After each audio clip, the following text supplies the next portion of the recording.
എല്ലാവർക്കും ദീപ്താസ് കിച്ചൻ്റെ പുതിയൊരു വീഡിയോയിലേക്ക് സ്വാഗതം. കസ്റ്റാർഡ് പൗഡർ വെച്ചിട്ട് നമുക്ക് നല്ലൊരു വാനില കസ്റ്റർഡ് ഐസ്ക്രീം തയ്യാറാക്കാം.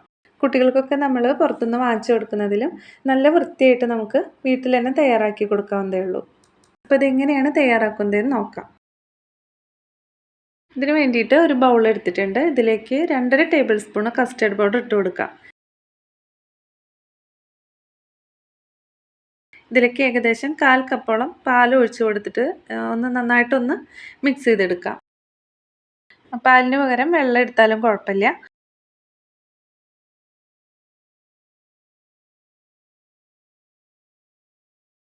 കട്ടകളൊന്നുമില്ലാതെ നന്നായിട്ട് മിക്സ് ചെയ്തെടുത്തിട്ടുണ്ട്. ഇനി ഇതൊന്ന് മാറ്റി വയ്ക്കാം. ഇനി 2.5 കപ്പ് പാലെടുത്തിട്ടുണ്ട്. ഇതൊരു സോസ് പാനിലേക്ക് ഒഴിച്ചു കൊടുക്കാം. അടി കട്ടിയുള്ള ഏതെങ്കിലും പാത്രം വേണം നമ്മൾ ഇതിനായിട്ട് എടുക്കാൻ വേണ്ടിയിട്ട്. പാല് നന്നായിട്ടൊന്ന് ചൂടായിട്ട് വരട്ടെ. പാലിപ്പോൾ നന്നായിട്ട് ചൂടായി വന്നിട്ടുണ്ട്. ഈ ഒരു സമയത്ത് നമുക്കിതിലേക്ക് നേരത്തെ കലക്കി വെച്ചിട്ടുള്ള കസ്റ്റാർഡ് പൗഡറിൻ്റെ ഒരു മിക്സ് ചേർത്ത് കൊടുക്കാം. നന്നായിട്ടൊന്ന് ഇളക്കിയതിന് ശേഷം ഒഴിച്ചു കൊടുത്താൽ മതി. അടിയിൽ കട്ട പിടിച്ചിട്ട് കിടക്കുന്നുണ്ടാവും. പെട്ടെന്ന് തന്നെ നമ്മളിത് ഇളക്കി കൊടുക്കണം, അല്ലെങ്കിൽ അവിടെ ഇവിടെയായിട്ട് കട്ട പിടിച്ച് പോകാനുള്ള ചാൻസ് ഉണ്ട്.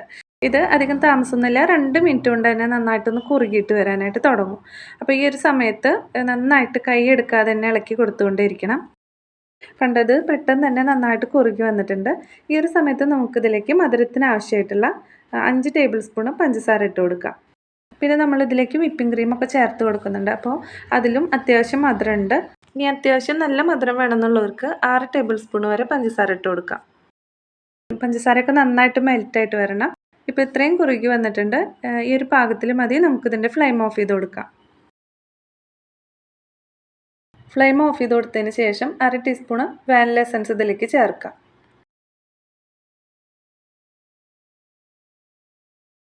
നന്നായിട്ടൊന്ന് മിക്സ് ചെയ്ത് കൊടുത്തതിന് ശേഷം ഇതൊന്ന് തണുക്കാനായിട്ട് വയ്ക്കാം. തണുത്ത് കഴിയുമ്പോൾ ഇതൊന്നുകൂടി ഒന്ന് തിക്കായിട്ട് വരും. കണ്ടത് ഇപ്പോൾ നന്നായിട്ട് തണുത്തിട്ടുണ്ട്. കുറച്ചുകൂടി ഒന്ന് തിക്കായി വന്നിട്ടുണ്ട്. അപ്പോൾ ഇനി ഇത് നമുക്കൊരു പാത്രത്തിലാക്കിയിട്ട് നന്നായിട്ട് തണുക്കാനായിട്ട് ഫ്രിഡ്ജിൽ വയ്ക്കാം. ഫ്രീസറിലാണെങ്കിൽ ഒരു 20 മിനിറ്റ് കൊണ്ട് തന്നെ നന്നായിട്ട് തണുത്ത് കിട്ടും. നല്ലൊരു മൂടിയുള്ള പാത്രത്തിൽ വയ്ക്കുക, അല്ലെങ്കിൽ ഇതൊരു അലുമിനിയം ഫോയിൽ വെച്ചിട്ടൊന്ന് കവർ ചെയ്ത് കൊടുത്തിട്ട് ഫ്രീസറിൽ വെച്ച് കൊടുത്താൽ മതി. ഇനി ഒരു ബൗളിലേക്ക് 1/2 കപ്പ് വിപ്പിംഗ് ക്രീം ഒഴിച്ച് കൊടുക്കുന്നുണ്ട്. ഇത് നന്നായിട്ടൊന്ന് ബീറ്റ് ചെയ്തെടുക്കണം. അപ്പോൾ നിങ്ങളുടെ കയ്യിൽ ബീറ്റർ ഇല്ലെങ്കിൽ മിക്സിയിൽ നന്നായിട്ട് അടിച്ചെടുത്താലും മതി. നമ്മൾ കേക്കിനൊക്കെ ചെയ്യുന്ന രീതിയിൽ നല്ല സ്റ്റിഫായിട്ട് തന്നെ എടുക്കേണ്ട ആവശ്യമൊന്നുമില്ല. അപ്പോൾ നമ്മൾ ഐസ്ക്രീമിനായതുകൊണ്ട് കുറച്ചൊരു തിക്നെസ് കുറഞ്ഞാലും കുഴപ്പമില്ല. ഇപ്പോൾ ഇത് ഫ്രീസറിൽ ഒരു 20 മിനിറ്റ് വെച്ചപ്പോഴേക്കും നന്നായിട്ട് തണുത്തിട്ടുണ്ട്. നമ്മൾ വെക്കുന്നതിലും കുറച്ചുകൂടി തിക്കായി വന്നിട്ടുണ്ട്. അപ്പോൾ ഈ ഒരു നല്ല തണുപ്പോട് കൂടിയിട്ട് തന്നെ നമുക്കിത് വിപ്പിംഗ് ക്രീമിലേക്ക് ചേർത്ത് കൊടുക്കാം.